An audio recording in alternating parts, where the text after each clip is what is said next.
Hi, welcome to Serin's kitchen. இன்றைக்கி நம்ம கிச்சனில் ஒரு சூப்பரான ஒரு ரெசிபி பண்ண போகிறோம். இதை பிரேக்ஃபாஸ்ட்டாகவும் சாப்பிட்லாம், அப்புறம் ஸ்நாக்காகவும் சாப்பிட்லாம். அந்த மாதிரியான ஒரு ரெசிபி தான் பண்ண போகிறோம். ரொம்ப அருமையாக இருக்கக்கூடிய ஒரு ரெசிபி. அதுவும் பார்த்திங்கன்னா ரொம்ப ஈஸியாக இருக்கும். நம்ம ரெகுலராக செய்வோம், ஆனால் அது கொஞ்சம் டிஃப்ரெண்ட்டான டேஸ்ட்டில் இருக்கும். அந்த மாதிரியான ஒரு ரெசிபி என்னென்னு கேட்டிங்கன்னா பூரி தான் பண்ண போகிறோம். பூரியில் என்ன டிஃப்ரெண்ட் அப்படின்னு கேட்டிங்கன்னா அந்த மசாலா தான் இதில் ஒரு டேஸ்ட்டான ஒரு டிஃப்ரெண்ட். அந்த டேஸ்ட் வித்தியாசமாக இருக்கும். அதுக்காக தான் இந்த பூரி நம்ம ஸ்நாக்காகவும் சாப்பிட்லாம், பிரேக்ஃபாஸ்ட்டாகவும் சாப்பிட்லாம் அப்படின்னு சொன்னேன். ரொம்ப ருசியாகவும் அதே சமயம் ஈஸியாகவும் வித்தியாசமான டேஸ்ட்டாகவும் இருக்கக்கூடிய ஒரு பூரி ரெசிபி தான் இன்றைக்கி நம்ம பண்ண போகிறோம். இதை பண்ணிட்டீங்கன்னா நீங்கள் சைடிஷ் கூட பண்ண மாட்டீங்க, அதை மட்டுமே சாப்பிட்லாம். அந்த மாதிரியான ஒரு ஈஸியான ஒரு ரெசிபி. வாங்க அது எப்படி பண்ணலாம் அப்படிங்கிறத பார்க்கலாம். பூரி பண்ணுறதுக்கு 1 கப் மைதா மாவு எடுத்திருக்கேன். இந்த மைதா மாவு 300 கிராம். நீங்கள் மைதா மாவுக்கு பதில் கோதுமை மாவு கூட எடுத்துக்கலாம். அப்புறம் 1/4 டீஸ்பூன் அளவுக்கு ஓமம் எடுத்திருக்கேன். ஓமம் எடுத்து நம்ம உள்ளங்கையில் போட்டு இது போல் நசுக்கி சேர்த்துக்கோங்க. அப்போ அந்த மணம் இன்னும் எக்ஸ்ட்ரா கிடைக்கும். அதனால தான் ஒரு 1/4 டீஸ்பூன் அளவுக்கு சேர்த்துட்டு அப்புறமா தேவையான அளவுக்கு உப்பு சேர்த்துக்கலாம். ஓமம் உப்பெல்லாம் சேர்த்துட்டு முதல்ல கலந்து விட்டுக்கோங்க. அப்போ தான் மொத்தமாக அந்த உப்பு ஓமம் எல்லாம் ஒன்றா கலந்து வரும். அதுக்கப்புறமா தான் நம்ம தண்ணி சேர்த்துக்கணும். இப்போ நல்லா கலந்து விட்டுக்கோங்க. கொஞ்சம் கொஞ்சமாக தண்ணி ஊற்றி நம்ம சப்பாத்தி மாவுக்கு பிசைவோம் இல்லையா, பூரிக்கு எப்போயுமே மாவு பிசையும் பாருங்கள், அந்த மாதிரி நம்ம பிசைஞ்சு எடுத்துக்கணும். கொஞ்சம் கொஞ்சமாக தண்ணி ஊற்றி பிசைங்க. முன்னாடியே அளவுக்கு அதிகமாக தண்ணி ஊற்றிடக்கூடாது. இது போல் கொஞ்சம் கொஞ்சமாக ஊற்றி மாவை பிசைஞ்சு எடுத்துக்கோங்க.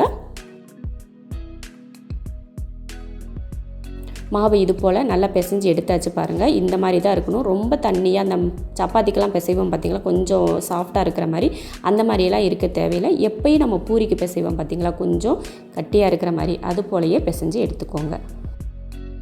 இப்போ மூடி வச்சிடலாம். அடுத்து நம்ம முதல்ல மசாலா ரெடி பண்ணிக்கலாம். நான் பச்சை பட்டாணி எடுத்திருக்கேன். அதை தான் ஒரு மிக்ஸி ஜாரில் போட்டு அரைக்க போகிறோம். 100 கிராம் பச்சை பட்டாணி, அப்புறம் 3 பச்சை மிளகாய். நம்ம காரத்தை பொறுத்து நீங்கள் மிளகாய் சேர்த்துக்கலாம். இப்போ இதை அரைச்சி எடுத்துடலாம். ரொம்ப வலுவலுப்பாலாம் அரைக்க தேவையில்லை. கொஞ்சம் குறப்பாக குருணையாக இருக்கிற மாதிரியே நீங்கள் அரைச்சி எடுத்துக்கலாம். அவ்வளோதான், அரைச்சாச்சு பாருங்கள். இந்த மாதிரி தான் இருக்கணும். இப்போ ஸ்டவ் ஆன் பண்ணி ஒரு பேன் வச்சுக்கலாம்.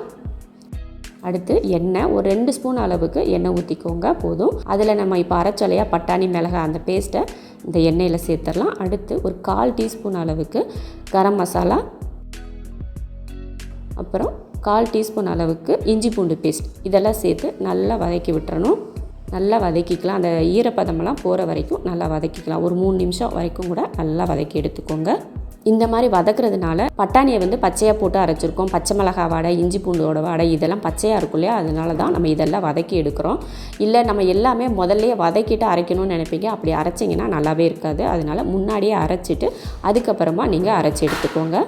இப்போ பாருங்கள், நல்லா ஒன்று சேர்ந்து வந்துருச்சு. மசால் நல்லா 3 நிமிஷம் கிட்ட வதக்கியாச்சு. வதக்கி ஒன்று சேர்ந்து வந்துருச்சு. இப்போ ஸ்டவ் ஆஃப் பண்ணிக்கலாம்.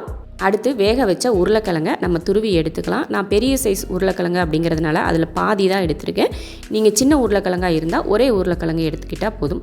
அதை இது போல் ஒரு துருவுற தட்டு எடுத்து அதில் துருவி எடுத்துக்கோங்க. எதுக்காக நம்ம துருவுறோன்னா, நம்ம துருவி எடுத்தோம்னா அதை மசிக்கிறதுக்கு நல்லா சாஃப்டாக மாவு போல் வரும். அதுக்காக தான் துருவி எடுக்கிறோம். நீங்கள் கையில் போட்டு மசிச்சிங்கன்னா என்ன ஆகுனா அப்படியே ஒரு உருண்டையாக வரும் இல்லையா, அந்த மாதிரி இருக்கக்கூடாது. அதுக்காக தான் நம்ம துருவி எடுத்துக்கிறோம். இது போல் நல்லா துருவி எடுத்ததுக்கப்புறம் நம்ம இப்போ மசாலா வதக்கணும் பார்த்தீங்களா, பச்சை பட்டாணி மசாலா, அதையே நம்ம இந்த உருளைக்கிழங்கு கூட சேர்த்துக்கலாம்.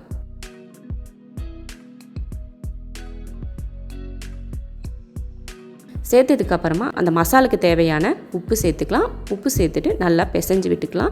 இதுக்கப்புறமா நம்ம இதில் மசாலாவோ இல்லை மற்ற தாளிப்போ எதுவுமே சேர்க்க மாட்டோம். இது மட்டும்தான் பிசைஞ்சு எடுக்க போகிறோம். நல்லா பிசைஞ்சுக்கோங்க. 2 ஒன்று சேர்ந்து வர்ற அளவுக்கு பிசைஞ்சு எடுத்துக்கோங்க. உருளைக்கிழங்கு சப்பாத்தியெல்லாம் நீங்கள் பண்ணியிருப்பீங்க, அந்த மசாலாவுக்கு பதில் நீங்கள் இப்படி பண்ணி கூட வச்சிங்கனாலும் ரொம்ப நல்லாயிருக்கும். அதே போல் நம்ம மாவும் பிசைஞ்சு வச்சுருக்கோம் பார்த்திங்களா, அதுவும் பார்த்திங்கன்னா ரெடியாக இருக்குது. இப்போ மசாலாவும் ரெடியாக இருக்குது. இப்போ நம்ம சின்ன சின்ன துண்டு உருண்டையெல்லாம் எடுத்துக்கலாம். நம்ம சப்பாத்திக்கு பார்த்திங்கன்னா பெரிய உருண்டையாக எடுப்போம். நம்ம பூரிக்கெல்லாம் பார்த்திங்கன்னா குட்டி உருண்டையாக தான் நான் எடுப்போம். அதே சைஸ்க்கு இந்த உருண்டையும் நீங்கள் எடுத்துக்கோங்க. எடுத்து நல்லா உருண்டை பிடிச்சிக்கோங்க. இது போல் மாவு எடுத்துட்டு நல்லா அமுத்தி கையில் வச்சு உள்ளங்கை வச்சு நல்லா உள்ளங்கையில் வச்சுட்டு விரலை வச்சு நல்லா அமுத்தி கொடுத்தீங்கன்னா இந்த மாதிரி ஒரு பவுல் சைஸில் நமக்கு ஒரு உருண்டை வைக்கிற அளவுக்கு நமக்கு கிடைக்கும் பாருங்கள். அந்த மாதிரி வச்சுக்கோங்க. இப்போ நம்ம மசாலா ரெடி பண்ணி வச்சுருப்போம் இல்லையா, அது ஒரு ஸ்பூன் ஒரு அரை ஸ்பூன் அளவுக்கு நம்ம கையில் எடுத்து உருண்டை பண்ணிக்கலாம். உருண்டை பண்ணிவிட்டு அந்த மாவில் வச்சிடலாம். மாவில் வச்சு இதை மூடிடணும் மாவை. அந்த மசாலா வந்து வெளியில் தெரியாத அளவுக்கு நல்லா மூடி வச்சுக்கோங்க. பார்த்திங்கன்னா இந்த மாதிரி இருக்கணும், மசாலா வெளியில் தெரியவே கூடாது, அந்தளவுக்கு மூடி வச்சுக்கோங்க. இப்போ மூடி வச்சுட்டு லைட்டாக நம்ம உள்ளங்கையில் வச்சு தட்டுனீங்கன்னா நம்ம வடையெல்லாம் தட்டி எடுப்போம் பார்த்திங்களா, அந்த மாதிரி சைஸில் வரும். இதை இப்போ ஒரு பிளேட்டுக்கு மாற்றிக்கலாம். இதே போல் இருக்கிற எல்லா உருண்டையும் மசால் வச்சு இப்படி எடுத்து வச்சுக்கலாம். இப்போ பார்த்திங்கன்னா 300 கிராம் மாவுக்கு எல்லாத்தையுமே நம்ம அந்த மசாலா வச்சு எடுத்து வச்சாச்சு ஒரு தட்டில். அடுத்து நம்ம எண்ணெய் ஊற்றிக்கலாம். ஒரு கடாய் வச்சு நம்ம பூரியெல்லாம் பொரிக்கிறதுக்கு எப்படி எண்ணெய் ஊற்றுவோமோ அதே அளவுக்கு எண்ணெய் ஊற்றிக்கோங்க. இப்போ எண்ணெய் ஊற்றியாச்சு, எண்ணெய் காஞ்சிட்ருக்கட்டும். அதுங்களையும் நம்ம மாவு வந்து தேய்ச்சி எடுத்துகிட்டு வந்துடலாம். நம்ம எப்போயுமே சப்பாத்திக்கோ பூரிக்கோ மாவு போட்டு தேய்ப்போம் பார்த்திங்களா, அதே போல் தான் சப்பாத்தி கட்டை இல்லைன்னா நம்ம வச்சுருக்க டேபிள் இல்லைன்னா அடுப்பு திண்டு எதில் வேணாலும் நீங்கள் மாவு தடவி நீங்கள் தேய்ச்சி எடுத்துக்கலாம். ஒவ்வொரு உருண்டையாக எடுத்து இந்த மாதிரி நம்ம எப்போயுமே பூரிக்கு தேய்ச்சி எடுப்போம் பார்த்திங்களா, அந்த சைஸில் தேய்ச்சி எடுத்துக்கலாம். நல்லா மெதுவாக தேய்ங்க, ஏன்னா உள்ளே வந்து நம்ம மசாலா வச்சுருக்கோம் இல்லையா, அதனால் பொறுமையாக தேய்ச்சி எடுங்க. ரொம்ப அழுத்தி தேய்ச்சிங்கன்னா என்ன ஆகுனா அந்த மசாலா வந்து வெளியில் வரதுக்கு ஆரம்பிச்சிடும். அதனால் பொறுமையாக நிதானமாக தேய்ச்சிக்கோங்க. அதே போல் மாவு வந்து நல்லா அதில் தடவி தேய்ங்க, அப்போ தான் வந்து அந்த மசாலா வந்து வெளியில் வராது. இதுவே நீங்கள் எண்ணெய் தடவி தேய்ச்சிங்கன்னு வச்சுக்கோங்களேன், அந்த மசாலா வந்து ஈஸியாக வெளியில் வந்துடும். அதனால மாவை தடவி நீங்கள் தேய்ச்சிக்கோங்க, அதுதான் நல்லது. இந்த மாதிரி சைஸில் நீங்கள் தேய்ச்சி எடுத்துக்கணும். பாருங்கள், நம்ம மசாலா வந்து வெளியில் வராத அளவுக்கு எப்படி தேய்ச்சிருக்கோம் பாருங்கள், இந்த மாதிரி தான் தேய்க்கணும். இப்போ தேய்ச்சாச்சு பார்த்திங்கன்னா, தனியாக எடுத்து வச்சிடலாம். இதே போல் எல்லா மாவையுமே பூரி மாதிரி தேய்ச்சி எடுத்துக்கலாம். நான் மாவெல்லாம் தேய்ச்சி எடுத்துட்டேன், எண்ணெயும் கரெக்டாக காஞ்சிருச்சு. இப்போ பூரி பொரித்து எடுத்துக்கலாம். ஒவ்வொரு பூரியாக பார்த்து நிதானமாக போடுங்க. எண்ணெயில் பொரிக்கிறப்போ கொஞ்சம் நிதானமாக வேலை பாருங்கள், அப்போ தான் நம்ம கையில் சூடு எதுவும் படாது. பார்த்து பொறுமையாக பொரிச்சிடுங்க.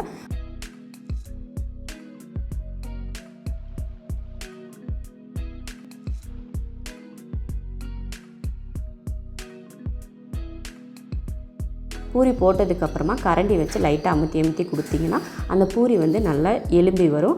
அப்போ வந்து நம்ம பார்க்குறதுக்கும் நல்லாயிருக்கும் இல்லையா. அந்த பூரி வந்து எப்போயுமே நம்ம ஆசைப்படுவோம், பூரி வந்து நல்லா எலும்பி வரணும் அப்படின்னு தான் எல்லாருக்குமே ஆசை இருக்கும். அதுக்காக தான் சொல்கிறேன். பூரி போட்டதுக்கப்புறமா 2 பக்கமும் திருப்பி போட்டு அந்த கரண்டி வச்சு அமுத்தி விட்டிங்கன்னா நல்லா புசுன்னு எலும்பி வரும். பார்த்திங்களா எவ்வளோ அழகாக எலும்பி வருது பார்த்திங்களா. நம்ம கரண்டி வச்சு அந்த அழுத்தம் கொடுத்தா மட்டும்தான் அந்த பூரி வந்து எலும்பி வரும். சூப்பராக வந்துடுச்சு. இப்போ எடுத்து வச்சிடலாம்.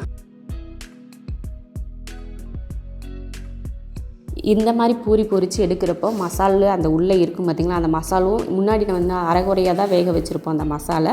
இப்போ நம்ம பொரித்து எடுக்கிறப்போ நல்லா வெந்து வந்துடும். அந்த மசாலா இந்த பூரியோடு சேர்ந்து வேகிறப்போ அவ்வளோ ருசியாக இருக்கும் நமக்கு சாப்பிட்றதுக்கு. நீங்கள் பார்த்தீங்கன்னா தெரியும், பார்க்குறதுக்கே எவ்வளோ அழகாக இருக்குது பார்த்திங்களா இந்த பூரி. இதுக்கு நம்ம சைடிஷ் கூட இல்லாமல் சாப்பிட்லாம், அவ்வளோ ருசியாக இருக்கும். இப்போ அதே போல் உங்களுக்கு இதுக்கு சைடிஷ் வேணும் அப்படின்னு நினச்சிங்கன்னா தேங்காய் சட்னி இருக்குது பார்த்திங்களா, அந்த தேங்காய் சட்னி மட்டுமே நீங்கள் இதில் வச்சுட்டா கூட போதும், அவ்வளோ டேஸ்ட் அருமையாக இருக்கும். இதே போல் பூரி நீங்களும் செஞ்சு பார்த்துட்டு எப்படி இருக்குன்னு சொல்லிட்டு கமெண்ட்டில் சொல்லுங்கள். பிடிச்சிருந்தா லைக் பண்ணிவிட்டு ஷேர் பண்ணிவிட்டு நம்ம ஷெரின்ஸ் கிச்சன் சேனலை சப்ஸ்கிரைப் பண்ணி பக்கத்தில் இருக்க பெல் ஐக்கானை கிளிக் பண்ணி வச்சுக்கோங்க.